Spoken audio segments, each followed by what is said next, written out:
का यही दुर्ग है जहाँ पर करोड़ों का नशा पकड़ाया है। तो आप इस बात से अंदाजा लगा सकते हैं कि इसके पीछे भी हम लोग की इच्छा शक्ति कितनी दृढ़ है। मोरमुंडा का जो अटल बिहार योजना के अंतर्गत जो भवन है वहाँ 226 आवास बनकर तैयार हुआ है, जिसका लोकार्पण हम लोगों ने किया है। छत्तीसगढ़ के सभी नागरिकों की समस्या जो है उसका वो समाधान करेंगे सुशासन तिहार के रूप में। यहाँ पर छोटी गांव पहुंचे, वहाँ डाइट कॉलेज परिसर में एक 29,20,000 के लागत से मोहतारी सदन का निर्माण हो रहा है। मोड़ गांव मोड़ पानी एक अभियान चला रहे हैं और सारी पंचायतों में किस तरह से बरसात के पानी को रोक सकते हैं, किस तरह से मतलब वाटर का रिसाइकलिंग कर सकते हैं, इस सब पर काम हो रहा है। डॉक्टर साहब को चोर वाले देखिए आपको क्या बोले। नमस्कार, मैं इशा साहू और आप सभी का स्वागत है केपी न्यूज़ में। और जैसे कि आप सभी को पता होगा कि छत्तीसगढ़ की शासन सरकार ने एक फैसला लिया है जहां पर छत्तीसगढ़ के सभी नागरिकों की समस्या जो है उसका वो समाधान करेंगे सुशासन तिहार के रूप में। इसे 3 चरणों में बांटा गया है और जिसका तीसरा चरण जो है अब आ चुका है। अब सीएम जो है खुद ग्राउंड जीरो पर उतर चुके हैं और गाँव के जिलों के हर गली पर घूम रहे हैं और जान रहे हैं कि किस प्रकार की उनकी समस्या है और उसका समाधान वो किस प्रकार से कर सकते हैं। जिसमें आज जो है छत्तीसगढ़ के सीएम विश्वदेव साय के जो है 20वें जिले का जो दौरा था, जो दुर्ग का था, जहां पर दुर्ग के जिले का दौरा किया गया है और तमाम उनके मुद्दों को जो है जाना गया है।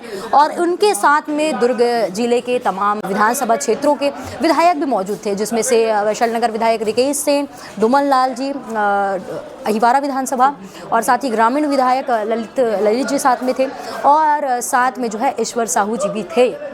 7 जो विधायक हैं उनके साथ में मिलकर आज जो है पूरा ये दौरा पूर्ण किया गया और उसके बाद लोक निर्माण सभागृह में पत्रकारों के बीच में प्रेस वार्ता लिया गया और तमाम मुद्दों के बारे में और सुशासन तिहार के चल रहे सरकारी योजनाओं को किस प्रकार से लोगों के बीच पहुंचाया जाए, किस प्रकार की बातें जो है जनता के बीच से निकल कर आ रही है और किस प्रकार से जो है सरकार उनकी मदद कर रही है, उस मुद्दों पर काम कर रही है, उसके बारे में जो है बताया गया। और साथ ही जो है पत्रकारों के साथ में जो है प्रश्न और उत्तर देने के जो सिलसिले हैं वो लगातार जारी है, जिसमें अहम मुद्दों पर जो है सीएम साय जो है जवाब देते नजर आए हैं। जिसमें से विभिन्न मुद्दे हैं, चाहे वो शिक्षा भर्ती को लेकर हो या फिर कृषि विभाग को लेकर हो या सरकारी अस्पताल को लेकर हो या फिर अन्य किसी जनहित से जुड़े मुद्दे हो, युवा से जुड़े मुद्दे हो, तमाम बातों को जो है पत्रकार के द्वारा प्रश्न के माध्यम से पूछा गया और इसका जवाब जो है सीएम के द्वारा दिया गया। इस पूरे प्रेस कॉन्फ्रेंस को आप ध्यान से सुनेंगे तो आपके हर समस्याओं का एक समाधान और किस प्रकार से जो कार्य हो रहा है वो आपको इसमें मिल जाएगा। तो आप देखिए कि किस प्रकार का प्रेस ये वार्ता था और क्या कुछ जो है सीएम के द्वारा कहा गया है। आज दुर्ग के इस प्रेस वार्ता में आप सभी इलेक्ट्रॉनिक्स एवं प्रिंट मीडिया के बंधुओं का बहुत बहुत स्वागत है, अभिनंदन है।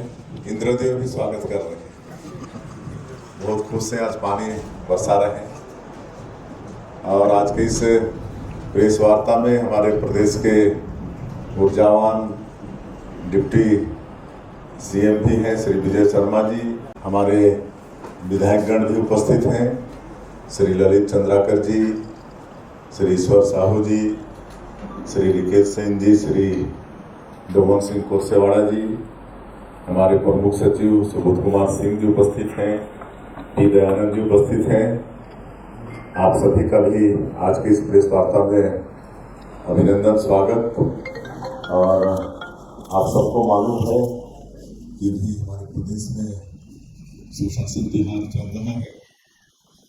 आज तक फिर से प्रारंभ हुआ है और 31 मई तक चलने वाला है और 3 चरणों में चलने वाला है। इसके 2 चरण पूरे हो चुके हैं। पहला चरण 8 अप्रैल से लेकर 11 अप्रैल तक था, जिसमें हमारे अधिकारीगण लोगों के बीच गए हैं, सुझाव पेटी लेकर गए हैं और उनकी जो समस्याएं थी उनको कलेक्ट किए हैं, ऑनलाइन भी समस्या लिए हैं। और दूसरे चरण में 12 अप्रैल से लेकर 4 मई तक हमारे अधिकारियों ने उन समस्याओं का समाधान किया है और 5 मई से लेकर अब ये तीसरा चरण प्रारंभ हुआ है और इस तीसरे चरण में हम स्वयं और हमारे दोनों डिप्टी सीएम, हमारे सरकार के सभी मंत्रीगण, हमारे सांसद विधायकगण, निर्वाचित जनप्रतिनिधिगण औचक निरीक्षण भी कर रहे हैं। किसी पंचायत में जाकर और समाधान शिविर का आयोजन हो रहा है क्लस्टर में, कहीं 10 पंचायत को लेकर, कहीं 15 पंचायत को लेकर, और उसमें हमारे अधिकारी उस क्लस्टर के अंदर कितनी समस्याएं, कितने का समाधान हुआ, वो सारा रिपोर्ट कार्ड जनता के सामने में रख रहे हैं। और इस तीसरे चरण में औचक निरीक्षण में किसी भी पंचायत में पहुंच जाते हैं और वहां पर किसी बड़े पेड़ की छाया के नीचे खटिया बिछाकर चौपाल लगाते हैं और वहाँ के गाँव वालों के साथ घंटा 1.5 घंटा वार्तालाप करते हैं। सरकार की जो योजना हम लोग चला रहे हैं पिछले 1.5 साल से, मोदी की गारंटी को पूरा हम लोग कर रहे हैं।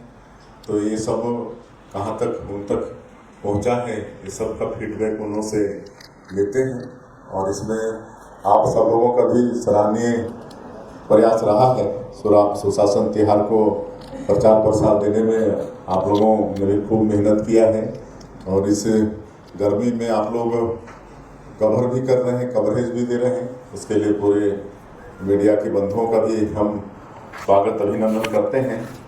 आज हम रात को कल मुंगेली में थे, वहाँ 3 जिले का समीक्षा बैठक था, बिलासपुर, जीपीएम और मुंगेली का, और आज हम दुर्ग जिला यहाँ पर आए और सबसे पहले यहाँ पर अछोटी गांव पहुँचे।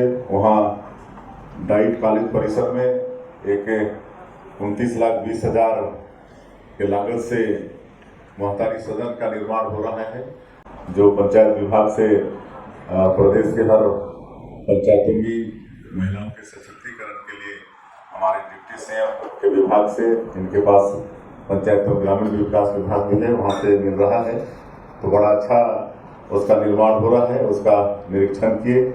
उसके बाद ग्राम पंचायत मोरमुंदा गए, वहाँ पर चित्रसेन नाग, जिनका अभी हाल में प्रधानमंत्री आवास बन के तैयार हुआ है, तो उनका गृह प्रवेश का कार्यक्रम था, उसमें शामिल हुए और उन्होंने बड़ा अच्छा प्रधानमंत्री आवास बनाया है। अपना भी कुछ पैसा लगा के जो उसका ड्राइंग डिजाइन है उससे कुछ अलग उन्होंने किया है। और उसी तरह से मोरमुंदा का जो अटल बिहार योजना के अंतर्गत जो भवन है, वहाँ 226 आवास बन के तैयार हुआ है, जिसका लोकार्पण हम लोगों ने किया है। और वहाँ जिनको प्रथम दृष्टया इलाज हुआ है, उनको चाबी भी देकर उनको सम्मानित किए हैं। और फिर मोरमुंदा में ही समाधान शिविर का आयोजन था, जिसमें 14 पंचायत के लोग आए हुए थे।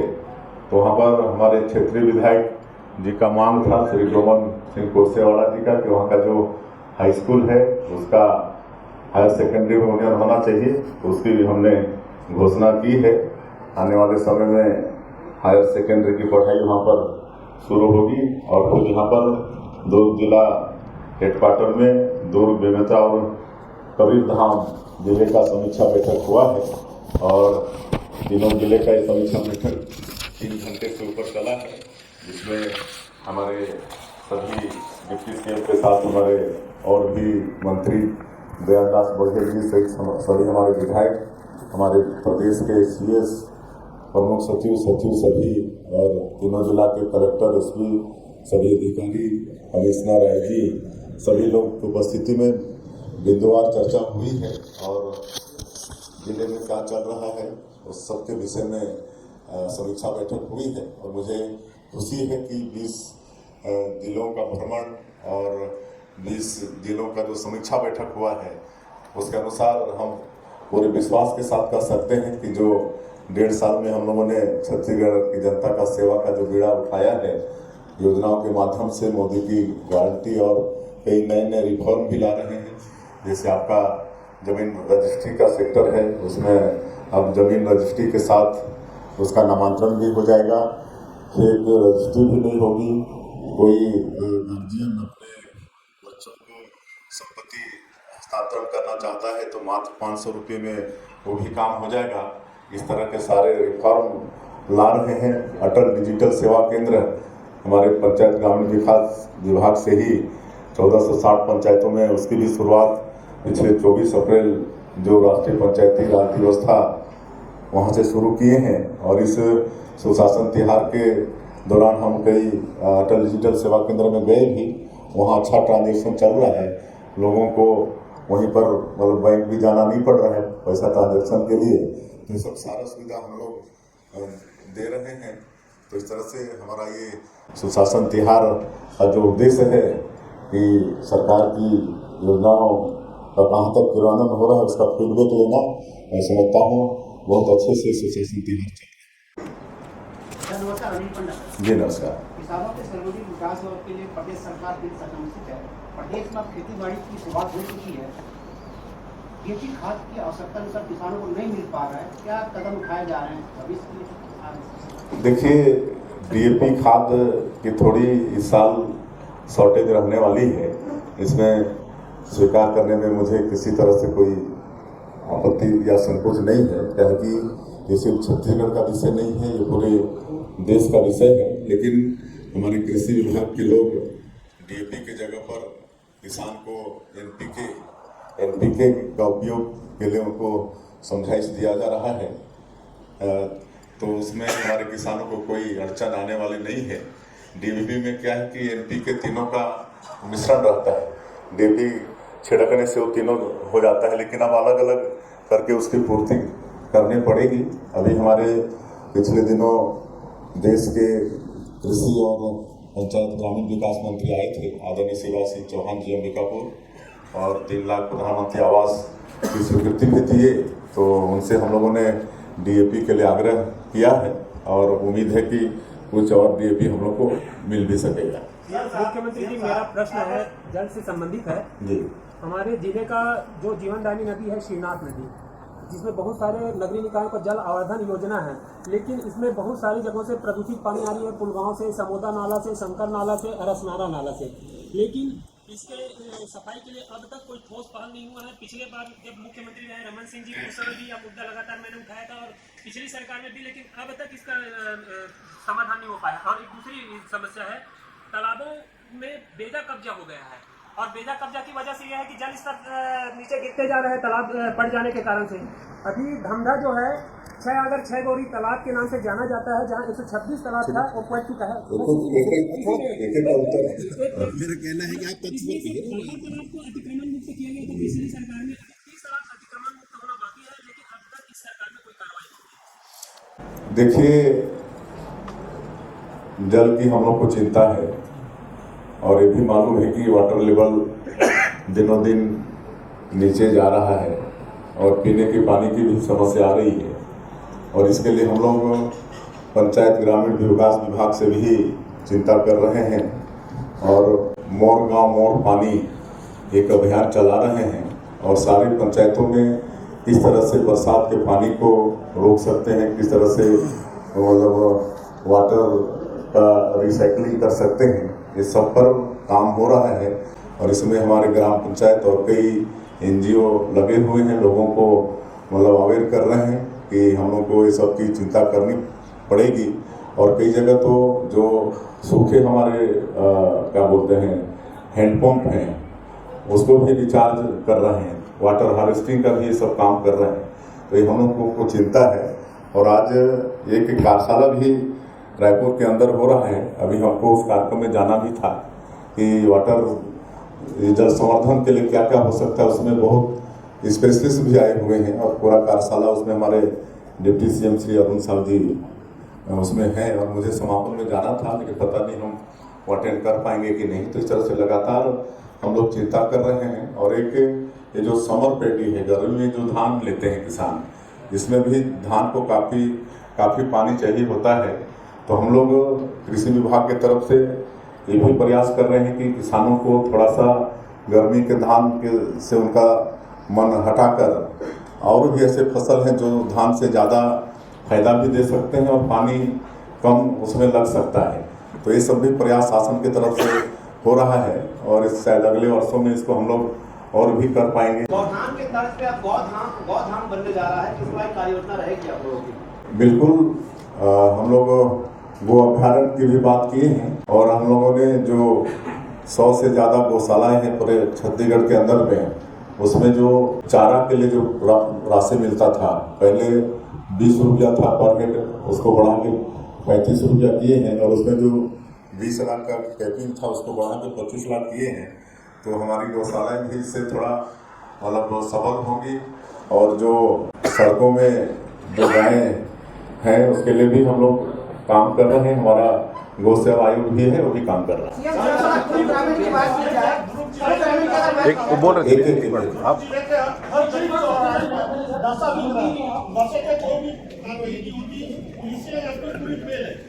देखिए, आपका चिंता वाजिब है और सबको इसके लिए चिंता भी करनी चाहिए, क्योंकि खाली सरकार या पुलिस की बात नहीं है, समाज के लिए भी इसके लिए चिंतित होना पड़ेगा। इसको एक अभियान के रूप में ही हम लोग कंट्रोल कर सकते हैं और आज इस पर भी लंबी चर्चा हुई है। और आप लोगों ने देखा होगा कि ये 1.5 साल में पहले होता था कि कोई इस तरह का कोई प्रकरण पकड़ाता था तो सिर्फ हम लोग ड्राइवर को बंदी बनाते थे और गाड़ी को सीज करते थे, लेकिन अब एंड टू एंड कार्रवाई कर रहे हैं कि नशा कहाँ से चला है और कहाँ जाना है, यहाँ तक एंड टू एंड कार्रवाई कर रहे हैं। और आपका यही दुर्ग है जहाँ पर करोड़ों का नशा पकड़ाया है। तो आप इस बात से अंदाजा लगा सकते हैं कि इसके पीछे भी हम लोग की मतलब इच्छा शक्ति कितनी दृढ़ है।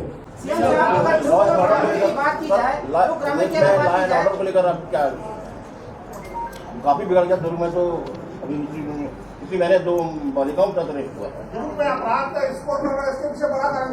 देखिए, हम लोग की सरकार में मुस्तैदी के साथ जो भी अपराध हो रहे हैं उस पर FIR भी हो रहा है और उस पर कार्रवाई भी कर रहे हैं सख्ती से। कोई बख्शा नहीं जा रहा है, कोई मुंह देखा देखी यहाँ पर कार्रवाई नहीं हो रही है। दोषीदार कोई भी हो उसके ऊपर FIR भी हो रहा है और उसके ऊपर सख्ती से कार्रवाई भी हो रही है। योजना का इंतजार है, दूसरे पार्ट की महतारी बंधन योजना का। बिल्कुल, हम लोग महतारी बंधन योजना में नाम जोड़ने का काम करेंगे, कहें कि हर साल नई नई शादियां हो रही हैं, हमारी बेटियां किसी की बहू बन रही हैं, हम लोग अपना बेटा के लिए बहू ला रहे हैं, तो स्वाभाविक है कि उनका नाम भी महतारी बंधन में जुड़ना चाहिए। तो आने वाले समय में हम लोग ऐप खोल के जोड़ेंगे। मुख्यमंत्री डॉक्टर रमन सिंह जी, एक मिनट भैया, 15 साल रमन सिंह मुख्यमंत्री थे, उस समय ग्राम स्वराज अभियान चलता था और आपका सुशासन किया, तो आप डिफरेंस मांगते और कौन बेस्ट था ये चीज? डॉक्टर साहब को चोर वाले देखिए, आपको क्या बोले? देखिए क्या है, दोनों में मैं समझता हूँ कोई अंतर नहीं है। जैसे हम लोग के देहात में बोलते हैं काका का नाम पितिया, आप लोग नहीं समझेंगे, जसपुर में बोलते हैं सब, जैसे काका को ही चाचा बोलते हैं, उसी को हम लोग उधर जसपुर में पितिया बोलते हैं ना, काका का नाम पितिया। तो ये है, चाहे स्वराज यात्रा कह लें चाहे सुशासन तिहार कह लें, वो एक ही है। वो भी डॉक्टर साहब भी स्वराज यात्रा में उसी तरह से औचक निरीक्षण करते थे, उसी तरह से समाधान शिविर भी लगाते थे और उसी तरह से समीक्षा भी करते थे। क्योंकि मैं 90 से विधायक सांसद के रूप में काम लगातार कर रहा हूँ, तो मैं भी उसका एक पार्ट रहा हूँ, तो हमको सब मालूम है। आपने सुना कि क्या कुछ इस पूरे प्रेस वार्ता का उद्देश्य था। इसमें बताया गया कि किस प्रकार से जो सुशासन तिहार है वो जो है लोगों के बीच जाकर अब किस प्रकार से काम कर रही है, कितने सफल जो है सरकार इस बार हुई है और लोग जो है किस प्रकार से सरकारी योजनाओं का लाभ उठा रहे हैं और जिन तक ये सरकारी योजनाओं का लाभ नहीं पहुंच पा रहा है और जिसकी जानकारी जो लोगों तक नहीं जा पा रही है उससे कैसे जो है लोगों तक पहुंचाया जाए। और साथ ही ये भी देखा जा रहा है कि किस प्रकार की समस्याओं से जो है लोग इस वक्त जूझ रहे हैं और उसका समाधान किस प्रकार से किया जाए। और इसी बीच में जो है दुर्ग के पत्रकारों ने बड़ी समस्याओं को जो है आज सीएम के सामने उजागर किया। कई मुद्दे जो है सामने आए जिस पे किस प्रकार से कार्य जो है सरकार करेगी उसकी भी बातें जो है सीएम के द्वारा कही गई हैं। और साथ ही इसी पूरे मुद्दे में जो है आज ये पूरी जो दौरा था वो आज दुर्ग में संपन्न हुआ है। दुर्ग भिलाई की लगातार खबरें हम आपको दिखाते रहते हैं। अन्य खबरों के लिए बने रहिए KP न्यूज़ के साथ में। धन्यवाद।